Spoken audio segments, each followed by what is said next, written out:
आप सबने थंबनेल देख लिया होगा। चलिए शुरू करते हैं। प्राइम नंबर यानी अभाज्य संख्या।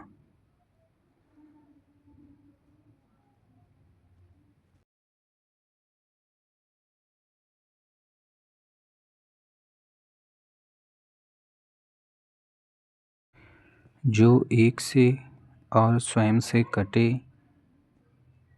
या डिविजिबल हो, प्राइम नंबर कहलाती है। जो एक से और स्वयं से कटे, डिविजिबल हो, प्राइम नंबर कहलाती है।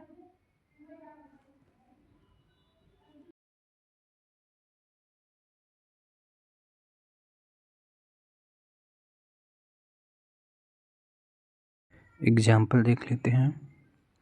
जैसे 2, 3, 5, 7, 11 etc। अब देखेंगे कंपोजिट नंबर, जिसका मतलब होता है भाज्य संख्या।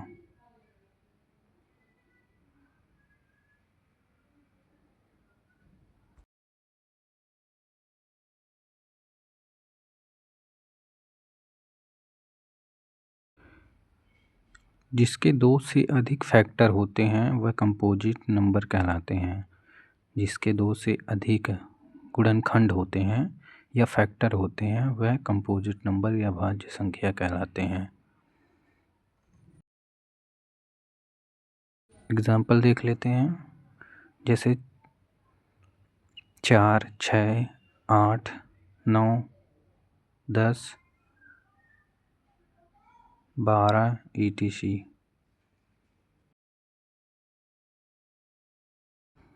इसके बाद है को प्राइम नंबर यानी सह अभाज्य संख्या।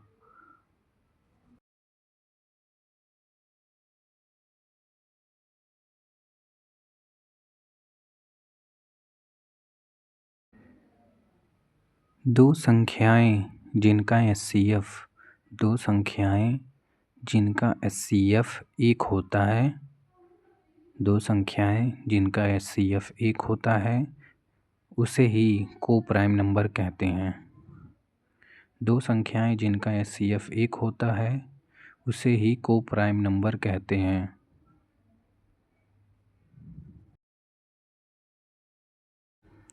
एग्जाम्पल देख लेते हैं। जैसे 8 और 15, इन दोनों का एचसीएफ जो होगा वह एक होगा। उसके बाद है 9 और 10, इसका भी एचसीएफ एक होगा।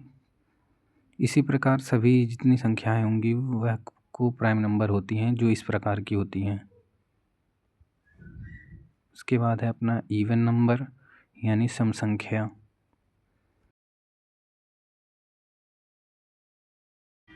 जो 2 से पूरी तरह विभाजित हो जाएं या डिवाइड हो जाएं उसे ही इवन नंबर कहते हैं।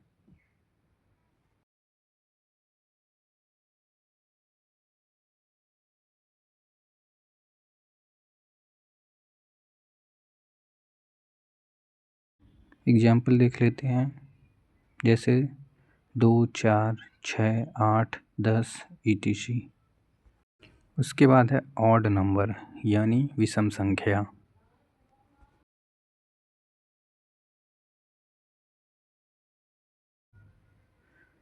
जो 2 से डिवाइड या विभाजित ना हो, जो 2 से पूरी तरह डिवाइड या विभाजित ना हो उसे ऑड नंबर या विषम संख्या कहते हैं। जो 2 से डिवाइड या विभाजित ना हो वह ऑड नंबर या विषम संख्या कहते हैं।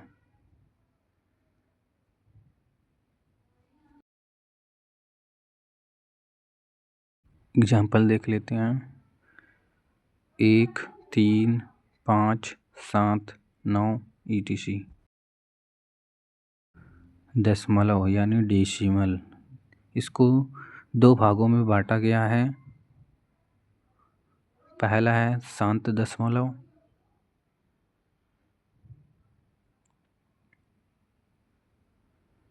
दूसरा है अशांत दशमलव। अशांत दशमलव को दो भागों में बांटा गया है।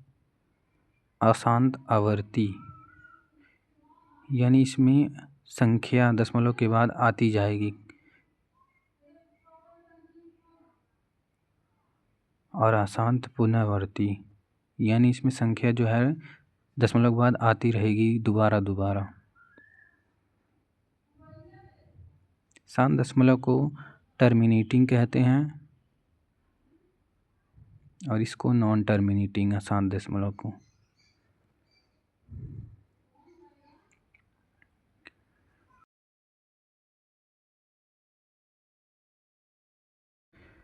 शांत, जिसका दशमलव के बाद अंत हो जाता है, जिसका दशमलव के बाद अंत हो जाता है मतलब वह दशमलव के बाद पूरी तरीके से कट के जो नंबर आ जाता है वह वहीं पे अंत हो जाता है, उसे शांत दशमलव कहा जाता है। अशांत किसे कहते हैं?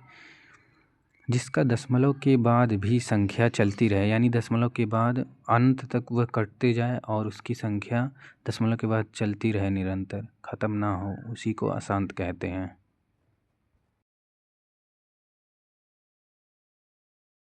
एग्जाम्पल देख लेते हैं। जैसे 1/2 है, इसको काटेंगे तो 0.5 आएगा जो कि शांत दशमलव है। इसके बाद अपना है 1/5 है, इसको काट देंगे तो 0.2 आएगा। इसके बाद कोई संख्या नहीं रिपीट हो रही है इसलिए यह शांत है। उसके बाद अपना 1/3 है, को काटेंगे तो 0.333 अनंत तक जाएगा, यानी रिपीटेड हो रहा है, या यह अशांत है।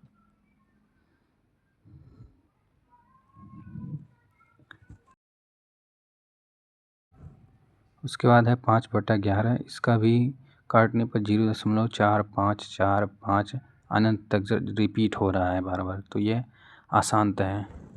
इसके बाद है LCM यानी लीस्ट कॉमन मल्टीपल।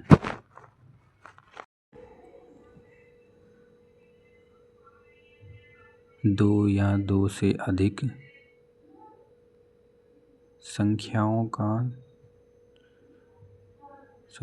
का सबसे छोटा ऐसा गुणज यानी मल्टीपल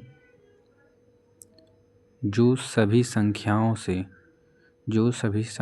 से पूरी तरह विभाजित हो जाती है LCM कहलाती है।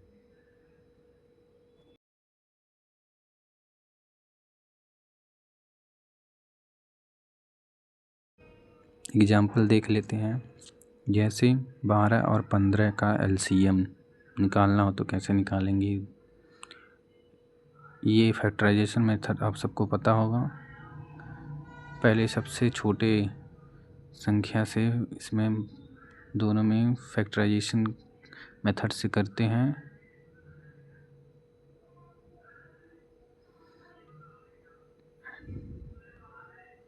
इसके बाद LCM जो आएगा, इसको पहले मल्टीपल में जितना सब लिखा है उसको मल्टीपल में लिख लेंगे, फिर इसका जो आंसर आएगा वो 60 आएगा, क्योंकि 2 दूना 4, फिर 15 चौका 60, यानी SCF। अब SCF देख लेंगे, हाईएस्ट कॉमन फैक्टर।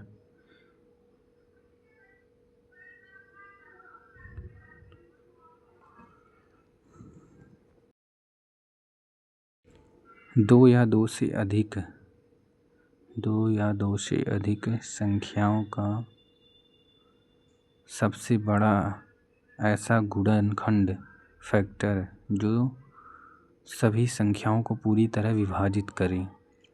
2 या 2 से अधिक संख्याओं का सबसे बड़ा ऐसा गुणनखंड फैक्टर जो सभी संख्याओं को पूरी तरह विभाजित करे SCF कहलाता है, यानी हाईएस्ट कॉमन फैक्टर कहलाता है।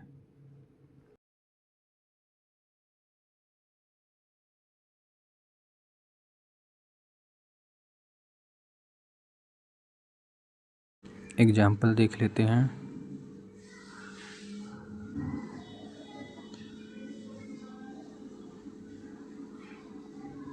जैसे 18 और 24 का SCF निकालना हो तो 18 जिस जिसके पहाड़े में आता है उन सबको लिख लेंगे, यही एक सा फैक्टर होता है। 18 के पहाड़ा जिसमें आता है। फिर 24 जिसके जिसके पहाड़े में आता है उसको लिख लेंगे। फिर जो दोनों में कॉमन है उसे ले लेंगे, और जो सबसे बड़ा कॉमन होगा, कॉमन संख्या होगा, वही हमारा SCF होगा। जैसे इसमें सबसे बड़ा कॉमन 6 है तो यही हमारा SCF हो जाएगा। और ये सब छोटे हैं, यानी हाईएस्ट फैक्टर जो है हमारा वह 6 है। यही हमारा आंसर है।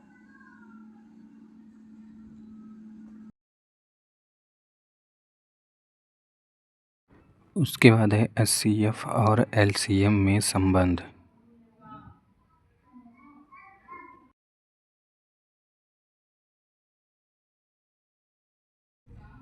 माना A तथा B कोई संख्या है, माना A तथा B कोई संख्या है,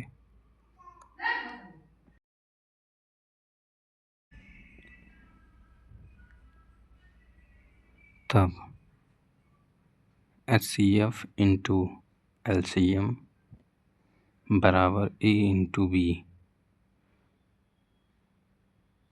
A इंटू B जो है वह मानी गई संख्या A तथा B है।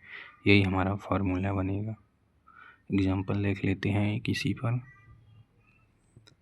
20 तथा 30, इनका SCF जो होगा वह है 10 तथा LCM जो होगा वह है 60। यहाँ पे फार्मूला लिख लेंगे SCF into LCM is equal to A into B। A जहाँ पे हमने मान रखा है कि 20 है, B जो 30 है, दोनों संख्या A B, A into B। फार्मूले पे रख देंगे SCF जो है 10, उसके बाद 60 है, उसके बाद AB 20 इंटू 30 है, यानी 6 से 100 हो गया, दोनों तरफ बराबर हो गया। यानी जो हमारा फार्मूला है सही है। इसका प्रयोग जो करते हैं, मान लीजिए एक संख्या 20 हुई और एक x, यहाँ पे x का मान निकालने के लिए यूज़ किया जाता है। फिर अपना है यूक्लिड एल्गोरिथ्म।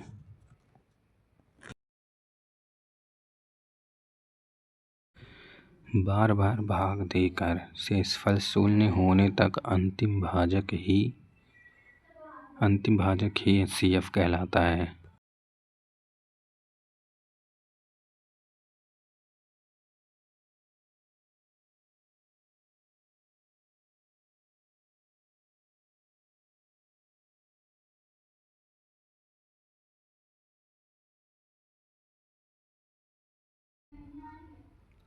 इसे हम A equal to BQ plus R के रूप में लिखते हैं या प्रदर्शित करते हैं। इसका यही रूप में लिखा जाता है।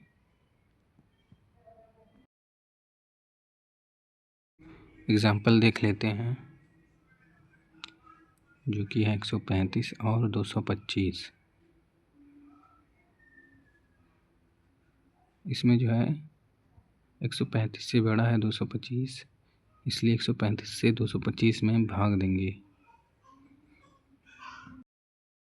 135 से 225 में भाग देने पर एक बार में जाएगा 135 बार, 90 हमारा शेषफल होगा। फिर शेषफल से भाजक में भाग देंगे, फिर एक बार जाएगा, फिर 90, फिर 45 आएगा। इस बार भाजक 90 आया, इस बार 45 जो है पूरी तरह शेषफल को 0 कर देगा।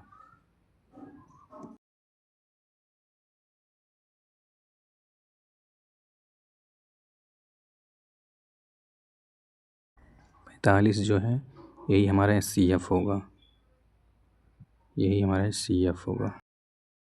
इस वीडियो को देखने के लिए आप सभी का बहुत बहुत धन्यवाद।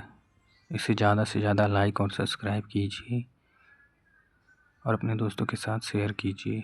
धन्यवाद।